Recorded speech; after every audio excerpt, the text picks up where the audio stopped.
Good day to everyone. It gives me great pleasure to welcome you to today's Speed Mentoring program organized by the Legal Services Clinic of KIT Law School, KIT deemed to be university. This initiative is designed to provide focused, practical, and personalized guidance to students in a short period of time. In today's competitive legal environment, theoretical knowledge alone is not enough. Students need mentorship, direction, and real-world perspective. Though, through this program, our experienced mentors will share insights on academics, internship, career planning, ethics, and professional development. This interaction is not merely a session, it is an opportunity to learn, reflect, and grow.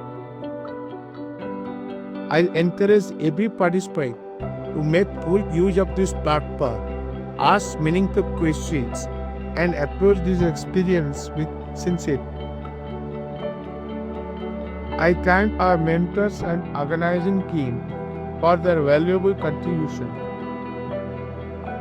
We will now move ahead to watch the videos and highlights of the following events.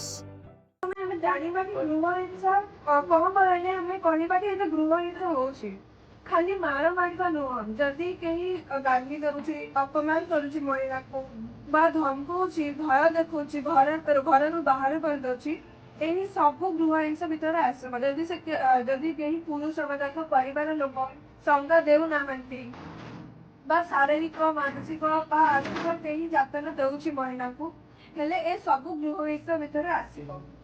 ଏବେ ତାହା ଉପରେ ଏଇଟା ହେଇପାରେ ଯେକୌଣସି ମହିଳା ସ୍ତ୍ରୀ ବିବାହିତ ସ୍ତ୍ରୀ ବା ମା ଭଉଣୀ ବା ଝିଅ ତାହା ଉପରେ ଏଇଟା ହେଇପାରେ ଅଭିଯୋଗ କରିବା ବେଳେ ଯାହା ସହିତ ହଉଛି ଯେମାନେ ସମ୍ମୁଖୀନ ହିଂସା ଉପରେ ସେମାନେ ଯାଇ କହିପାରିବେ ନହେଲେ ତାଙ୍କ ପକ୍ଷରୁ କେହି ଯାଇ ମଧ୍ୟ କହିପାରିବେ କହିବା କୋଉଠି ଆମେ ନିକଟସ୍ଥ ଥାନାରେ ଯାଇପାରିବା ମହିଳା ଥାନା ଅଛି ସେଇଠି ଯାଇ ଆମେ କହିପାରିବା ନହେଲେ ଜିଲ୍ଲା ଆଇନ ସେବା ପ୍ରାଧିକରଣ ଅଛି ସେଇଠି ଗଲେ ମାଗଣାରେ ଆପଣମାନେ ସହାୟତା ପାଇପାରିବେ ଆଇନ ସହାୟତା ଓକିଲ ମଧ୍ୟ ପାଇପାରିବେ ବା ଯଦି ଅଦାଲତର କିଛି ବି ସହାୟତା ଦରକାର ସେଇଟା ମଧ୍ୟ ଆପଣମାନଙ୍କୁ ମିଳିବ ନହେଲେ 181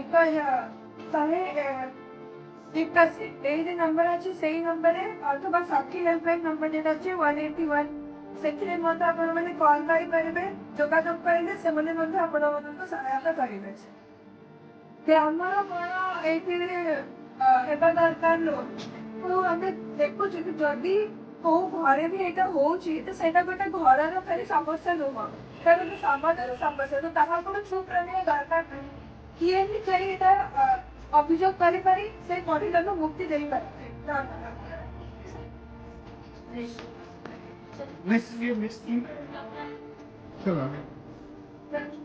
नमस्कार समस्त भाई और भौणी और पुस्तक ମାନଙ୍କୁ ମୋର ହାର୍ଦ୍ଦିକ ସ୍ୱାଗତ ମୁଁ ହେଉଛି ମନୋରମା ମହାନା ଇସ୍କୁଲ କ୍ଲବ କୋଟା ଛାତ୍ରୀ ଆଜି ଆମର ଏହି କାର୍ଯ୍ୟକ୍ରମ ହେଉଛି ଆମ କଲେଜ ଏବଂ କିଟ୍ ଟିକଲେଟ୍ କ୍ଲିନିକ ସର୍ଭିସ ଦ୍ୱାରା ଆୟୋଜିତ ହୋଇଛି ପ୍ରଥମେ ଆମ କିଟ୍ ଟିକଲେଟ୍ କ୍ଲିନିକ ସର୍ଭିସର ପ୍ରଥମ ମୂଳ ଉଦ୍ଦେଶ୍ୟ ହେଉଛି ଆପଣମାନେ ସମସ୍ତଙ୍କୁ ଆଇନ ବିଷୟରେ ଥିବା ସମସ୍ତ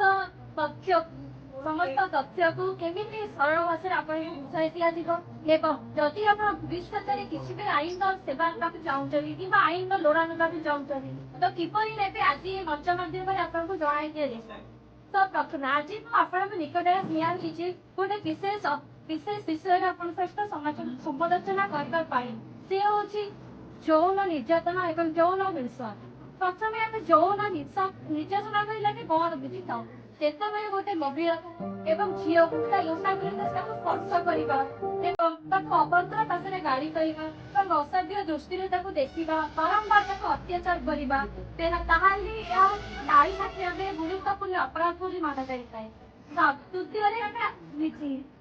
ଦ୍ୱିତୀୟରେ ଆମେ କହିବା ହିଂସା କହିଲେ ଆମେ କ'ଣ ବୁଝିଥିବା ବାରମ୍ବାର ଗୋଟେ କାର୍ଯ୍ୟ ବାରମ୍ବାର ଜଣକୁ ମାଡ଼ ଦେବା ଗାଳି କରିବା ଅତ୍ୟାଚାର କରିବା ତାହେଲେ ମଧ୍ୟ ଏହା ହେଉଛି ଆଇନ ଆଗରେ ବିଧିବଦ୍ଧ ଅପରାଧ ତ ପ୍ରଥମେ ଦେଖିବା ଆମେ ଏଇ ଦୁଇଟି ଘଟଣା ମୁଁ ସ୍ଥାନରେ ଆମର ଥିବା ପ୍ରଥମେ ହେଉଛି କାର୍ଯ୍ୟକଳ ସ୍ଥାନ। ତ କାର୍ଯ୍ୟକଳ ସ୍ଥାନରେ ଆମେ କହିକି ବୁଝିବା ଏଇମାନେ ଏଇ ଦୁଇଟି ଜିନିଷ କରିବାର ସମସ୍ତେ ସମାଧାନ ଥାଏ। ଆମେ କାର୍ଯ୍ୟକଳ କହିଲେ କିମ୍ବା ଅଫିସ ବୋଲି ବୁଝିନଥାଉ, ସ୍କୁଲ, କଲେଜ, ଅଙ୍ଗନବାଡି ଇତ୍ୟାଦିକୁ ବୁଝିଥାଉ। ତ ପ୍ରଥମେ ଆମେ ଏଇ ସବୁ କାର୍ଯ୍ୟସ୍ଥଳରେ ଆଇସିଏସି ବୋଲି ଗୋଟେ ଆଇନ ଦ୍ୱାରା ଗୋଟେ ଆଇସିଏସି ବୋଲି ବା ତିରିଶ ବୋଲି ଗୋଟେ ଥାଏ। ଆପଣ ଏହା ମାଧ୍ୟମରେ କମ୍ପ୍ଲେନ ଫାଇଲ କରିପାରିବେ, ଆପଣଙ୍କ ସାହାଯ୍ୟ ନେଇ ସହାୟତା ନେଇପାରିବେ ସେଇ ଜାଗାରେ। ତ ତାପରେ ଶେଷରେ ମୁଁ ଆପଣଙ୍କୁ ଏହା କରିବାକୁ ଚାହୁଁଛି ଯେ ଯୌନ ନିର୍ଯାତନା ଏବଂ ଯୌନ ସଂସ୍କୃତି ଦୁର୍ଦଳୀୟ କଥା ନୁହେଁ କିମ୍ବା ରାସ୍ତା କରିବା କଥା ନୁହେଁ। ଆଜିର ଏହି ମଞ୍ଚ ହେଉଛି ଆପଣଙ୍କ ସ୍ୱର ପାଇଁ ଏବଂ ଆପଣଙ୍କୁ ନ୍ୟାୟ ଦେବା ପାଇଁ। ତ ମହିଳାମାନଙ୍କ ସୁରକ୍ଷିତ ରହିବା ହିଁ ଆମ ଦେଶର ପ୍ରଥମ ଦାୟିତ୍ୱ। ଧନ୍ୟବାଦ।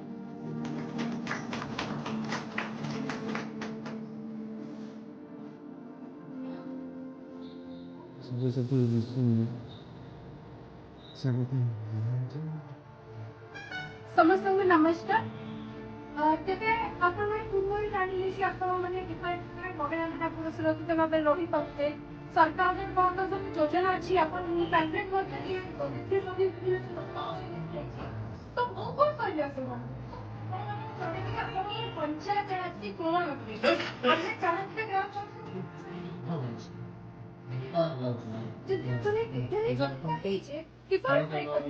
ଆମେ ସରପଞ୍ଚ ସାରଙ୍କ ପାଖରେ ଏକତ୍ରିତ ହେଇଛେ।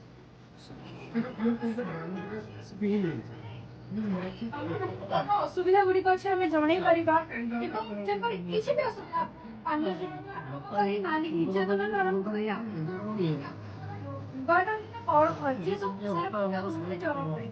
ସରକାର କ'ଣ ପାଇଁ ଅଧିଷ୍ଠିତ ହୋଇଛନ୍ତି? ଆପଣମାନଙ୍କ ପାଇଁ, ଜନତାଙ୍କ ପାଇଁ ସରକାର।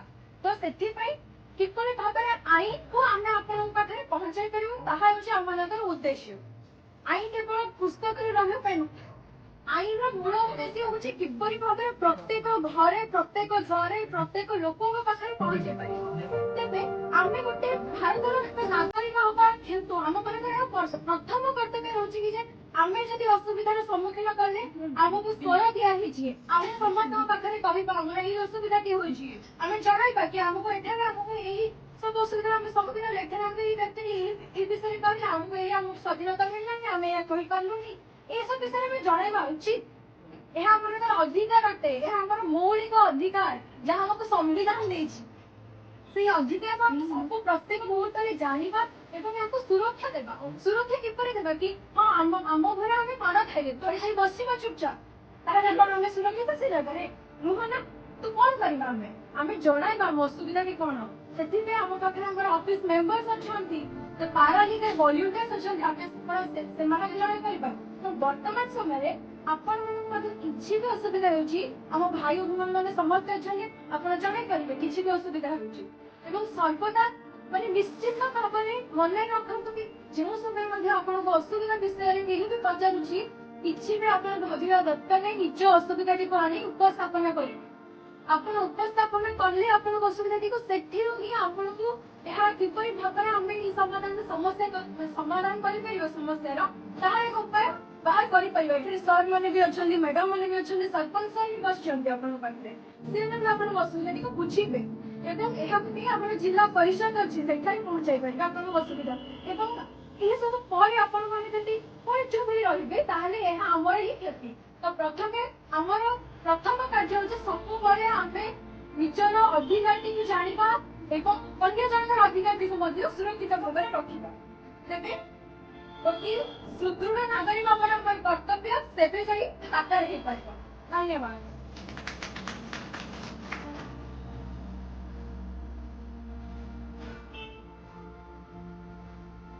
ନମସ୍କାର। ସମସ୍ତ ପଞ୍ଚାୟତ ପ୍ରତିନିଧି ଏବଂ ଗୁରୁଜନମାନଙ୍କୁ ନମସ୍କାର ଦିଆବ। ମୁଁ ଅର୍ପିତା ନାୟକ କିଟ୍ ଲ ସ୍କୁଲର 4th ଇୟର ଛାତ୍ରୀ। ଆଜି ଆପଣମାନଙ୍କୁ ପଞ୍ଜୀୟନ ଯୋଜନା ବିଷୟରେ କହିବି ଯାହାର ଆପଣମାନେ ଲାଭ ଉଠାଇବେ। ଏ ଯୋଜନା କ'ଣ, କେମିତି ଆପଣ ଲାଭ ଉଠାଇବେ ତା ବିଷୟରେ ମୁଁ ଆଜି ଆପଣଙ୍କୁ କହିବି। ସର୍ବପ୍ରଥମେ ମୁଁ ସୁଭଦ୍ରା ଯୋଜନା ବିଷୟରେ ଆପଣଙ୍କୁ କହିବି। ସୁଭଦ୍ରା ଯୋଜନା ଆମର ଓଡ଼ିଶା ସରକାର ଦ୍ୱାରା ଆରମ୍ଭ କରାଯାଇଥିବା ଗୋଟେ ଯୋଜନା ଯୋଉଥିରେ କି ଆମର ମହିଳାମାନଙ୍କୁ ସଶକ୍ତ କରାଯାଏ। ଏହି ଯୋଜନା ଦ୍ୱାରା ପ୍ରତି ବର୍ଷ 10,000 ଟଙ୍କା ମହିଳାମାନଙ୍କୁ ଦିଆଯାଏ। ଟୋଟାଲ 5 ବର୍ଷ ପାଇଁ ଦିଆହେବ। 50,000 ଟଙ୍କା ଯୋଉଟା କି ବର୍ଷରେ 2 ଥର ଦିଏ। ପ୍ରଥମ ହେଲା ଆମର ରାକ୍ଷୀ ପୂର୍ଣ୍ଣିମା ଦିନ, ଦ୍ୱିତୀୟ ହେଲା ଆମର ମହିଳା ଦିବସ ଦିନ। এই ଯୋଜନାର ଲାଭ କିଏ ଉଠେଇବେ? ଯୋଉ ମହିଳା ମାନେ ଓଡ଼ିଶାର ନାଗରିକ ଯାହାଙ୍କର ଆଧାର କାର୍ଡ ଅଛି ଆଉ ତାଙ୍କ ଆଧାର କାର୍ଡ ସହିତ ତାଙ୍କ ବ୍ୟାଙ୍କ ଆକାଉଣ୍ଟ ଲିଙ୍କ ଅଛି, ସେଇମାନେ ଏହି ଯୋଜନାର ଲାଭ ଉଠେଇବେ। ଦ୍ୱିତୀୟ ଯୋଜନା ଯୋଉଟା ଆଜି ମୁଁ କହିବି ସେଟା ହେଲା ମମତା ଯୋଜନା। ମମତା ଯୋଜନାର ଲାଭ ଗର୍ଭବତୀ ମହିଳା ଏବଂ ନବଜାତ ଶିଶୁର ମା ମାନେ ଉଠେଇବେ। ଏହି ଯୋଜନା ଦ୍ୱାରା ଯୋଉ ମାଙ୍କର ଝିଅ ସନ୍ତାନ ହଉଛି ତାଙ୍କୁ 12,000 ଟଙ୍କା ଆଉ ଯାହାର ପୁଅ ସନ୍ତାନ ହଉଛି ତାଙ୍କୁ 10,000 ଟଙ୍କା ଦିଆଯାଉଛି। এই ଯୋଜନାର ଲାଭ ଉଠେଇବା ପାଇଁ ଆପଣଙ୍କର ଏଜ୍ 90 ଇୟର୍ସ ନେଇକି 55 ଇୟର୍ସ ତକ ହବା ଦରକାର। ତା ସହିତ ଆପଣ ଓଡ଼ିଶାର ନାଗରିକ ହବା। ଦ୍ୱିତୀୟ ଯୋଜନା ହେଲା ଖୁସି ଯୋଜନା। ଖୁସି ଯୋଜନା ଦ୍ୱାରା ସାନିଟେରୀ ପ୍ୟାଡ୍ ଆମର 6ଠ ଶ୍ରେଣୀରୁ ନେଇକି 12ଶ ଶ୍ରେଣୀ ତକ ଗଭର୍ଣ୍ଣମେଣ୍ଟ ଆଣ୍ଡ ଗଭର୍ଣ୍ଣମେଣ୍ଟ ଏଡେଡ୍ ସ୍କୁଲରେ ଦିଆଯିବ। ଆର ମୂଳ ଉଦ୍ଦେଶ୍ୟ ହେଲା ତ ଯେତେବେଳେ ଆମର ପିରିୟଡ୍ ଚାଲେ ଝିଅମାନଙ୍କର ସେତେବେଳେ ତାଙ୍କୁ ସାଫ୍ ଏବଂ ସୁରକ୍ଷା ରହିବ। ଅନ୍ତରେ ମୁଁ ଏତିକି କହିବାକୁ ଚାହୁଁଛି, ନାରୀ ସଶକ୍ତ ହେଲେ ଦେଶ ସଶକ୍ତ ହେବ। ଧନ୍ୟବାଦ।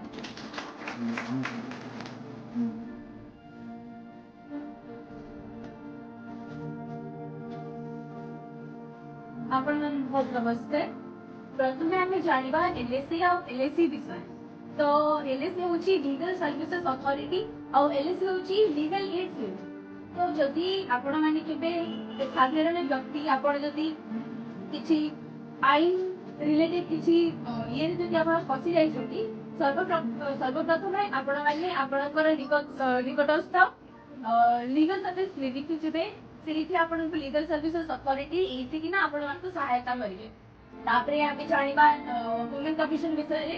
ଯଦି କୋଉ ବି ମହିଳା ଯଦି ସେଟା ମାନସିକ ହେଇଯାଉ କିମ୍ବା ଶାରୀରିକ ହେଇଯାଉ, ଯଦି ପୀଡ଼ନ ସେମାନେ ଯଦି ଭୋଗ କରୁଛନ୍ତି ତାହେଲେ ସେମାନେ ଓମେନ୍ କମିଶନରେ ଯାଇକିନା କମ୍ପ୍ଲେନ୍ ଫାଇଲ୍ କରିପାରିବେ ଆଉ ଆପଣଙ୍କୁ ବିଲକୁଲ ସହଯୋଗ କରିବେ ସେମାନେ ଆଉ ଆପଣଙ୍କୁ ଆପଣଙ୍କ ନ୍ୟାୟ ମିଳିବ। ଧନ୍ୟବାଦ। ଆପଣମାନେ ଯୋଉ ପ୍ରଶ୍ନ ଉତ୍ତର କରିଛନ୍ତି ଆମ ପିଲାମାନଙ୍କ ଦ୍ୱାରା, ଆଉ ଏବେ ଯେତିକି ଆପଣମାନେ ଆଇନ ଓ କାନୁନ ଶୁଣିଲେ, ଆପଣମାନେ ହୁଏତ ନ ଜାଣିପାରନ୍ତି କି ଆମ ସରକାର ଆମ ପାଇଁ ବହୁତ ଅନ୍ୟାନ୍ୟ ସୁବିଧା ଆୟୋଜନ କରିଅଛି। ବହୁତ ଲୋକ ଆପଣମାନଙ୍କ ପରି କି ଆମମାନଙ୍କ ପରି ବି ଆଇନ କାନୁନ ନ ଜାଣିପାରନ୍ତି। ଆମର ଏହା ମୂଳ ଉଦ୍ଦେଶ୍ୟ ଥିଲା କି ଆଜି ଆମ ପିଲାମାନେ ଆପଣମାନଙ୍କୁ ଏଇ ସରକାର ସୂଚନା ଦେଇ ଆପଣମାନଙ୍କୁ ଏହା ଆୟତ କରେଇଦେବେ କି ଆପଣମାନଙ୍କ ପାଇଁ ଆପଣଙ୍କର ଘର ପାଖରେ ବହୁତ ସାରା ସୁବିଧା ଅଛି ଆଉ ଯୋଉଟା ଆପଣ କରିପାରୁନାହାନ୍ତି, ସେଥିପାଇଁ ଆଜି ଆମେ ଏଇଠି ପ୍ରସ୍ତୁତ ଅଛୁ। ଖାଲି ସରକାର ସୂଚନା ନୁହେଁ, ଖାଲି ସରକାର ଯୋଜନା ନୁହେଁ, ଆପଣଙ୍କ ଦୈନିକ ଦିନ ଜୀବନରେ ବହୁତ ସାରା ଅସୁବିଧା ଘଟି ରହିଛି। କିଛି ଲୋକ ତାକୁ ବାହାରେ ପ୍ରକାଶ କରିପାରନ୍ତିନି। ସେଥିପାଇଁ ଆଜିର ଆମର ମୂଳ ଗୁରୁତ୍ୱ ଏହା ଥିଲା କି ଆମେ ଆପଣଙ୍କ ପାଇଁ ଆଜି ଏଇ କ୍ୟାମ୍ପ ଏଠି ଗଠିତ କରି ଏହା ଆପଣଙ୍କୁ ଜଣେଇ ଦିଆଯାଉଛୁ କି ଲିଗାଲ ଏଡ୍ କ୍ୟାମ୍ପ ଆମ ସହିତ ସବୁବେଳେ ରହିଅଛି। ଆମ ମାଷ୍ଟର ମାନେ, ଆମ ସରପଞ୍ଚ, ଆମ ଓକିଲ ବାବୁ, ଆମ ପିଲାମାନେ ଆଜ ଅ ଲିଗାଲ ଏଡ୍ ଟିମ୍ ଆପଣଙ୍କ ସହିତ ସବୁବେଳେ ବନି ରହିବେ। ଏବେ ଆମେ ଜନସନ ଭାଇ କରିବା ଆରମ୍ଭ କରିବା। The speed mentoring program has been a meaningful initiative for both students and participants. Our students actively engaged with women PRI members and provided practical legal guidance on issues related to safety, rights, and institutional support. The participants responded with enthusiasm and openly shared their concerns, reflecting the need for continued legal awareness programs. Through this initiative, we have observed increased confidence and better understanding among the participants. As an institution, we remain committed to conducting such outreach activities to promote legal empowerment and social justice. We sincerely thank the organizing institution and the participants for giving us this opportunity.